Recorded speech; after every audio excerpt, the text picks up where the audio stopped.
So in this video, we're going to be looking at PHP code injection. Just from this page right away, we see that we get a message saying this is just a test page reflecting back your message. Let's take a look at this right here. Let's click it. All right, so now it sends us a message saying test. If we kind of look at the URL like we have been doing recently, we can see that we have some PHP code right here. Specifically, this says that we have a message, it says test, and right here we can see that we got a message that says test. So whenever this code up here executes, it just reflects back to us the message. So by that logic, we can go up here and change this message that says test to something like hack. And exactly, so we got a vulnerability, there's no sanitizing of inputs, and we're able to adjust what's happening here based off just changing things in the URL.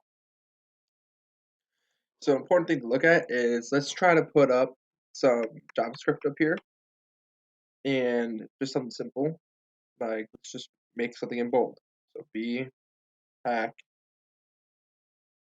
then. All right, so something important to notice here, it did not execute. So we know what's up here is 100% PHP, and we also know that the execution is not happening right here. It's happening somewhere else, most likely on the server. So now that we know this is executing PHP code, we can input whatever code we want into here and know it will execute. So we need to know something about PHP code. So in PHP, it works a lot like how C++ works, where every single line is terminated by the terminator, which is a semicolon. If we take a deeper look into PHP, we can know how to do the system call, which I'm going to put right up here. The system call basically lets us run various system level commands. So we're going to run a system command. We're going to do the same one we did for the OS command injection. So we're going to go in here, put system, and doing who am I. And we should get back www data because that's how it's configured in bWAPP and the local host to return that. So here we go, test, and then without a space we got www data.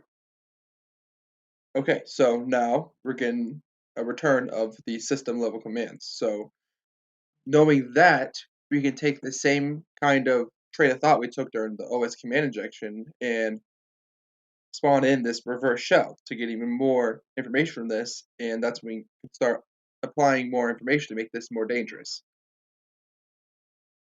And again, going from what I just said, we can go here, just type in pwd, and we can see the exact file directory we're in. I know that we are in var www.html bWAPP because that's how we had to configure this entire system web page. So we are going to set up a reverse shell using netcat, and so I'm going to spawn a terminal here. And we're going to do this by typing in nc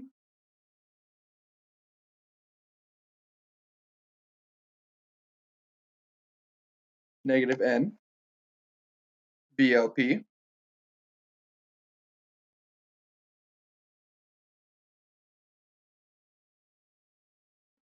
234. That is the port that we're going to be using.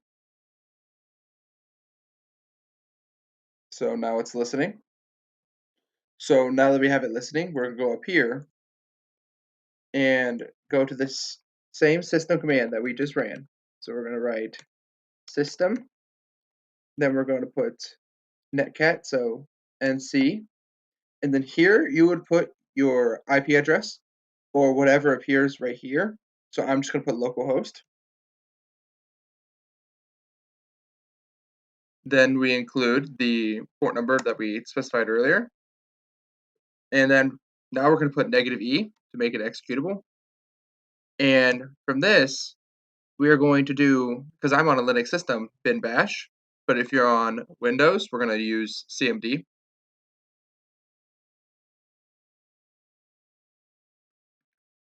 Then we're going to close this, put it in quotes, hit enter. And if we go to our terminal that we opened up,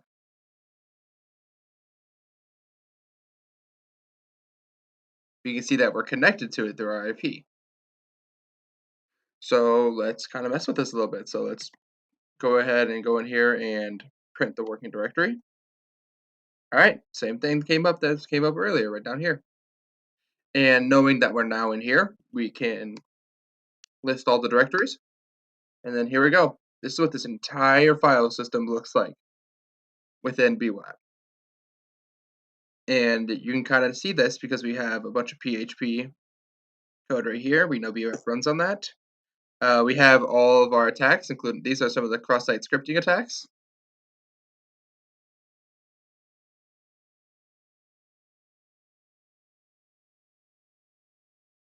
So we were able to successfully spawn a reverse shell into bWAPP and get some information about the directories it runs and the file system that it's in using a PHP code injection.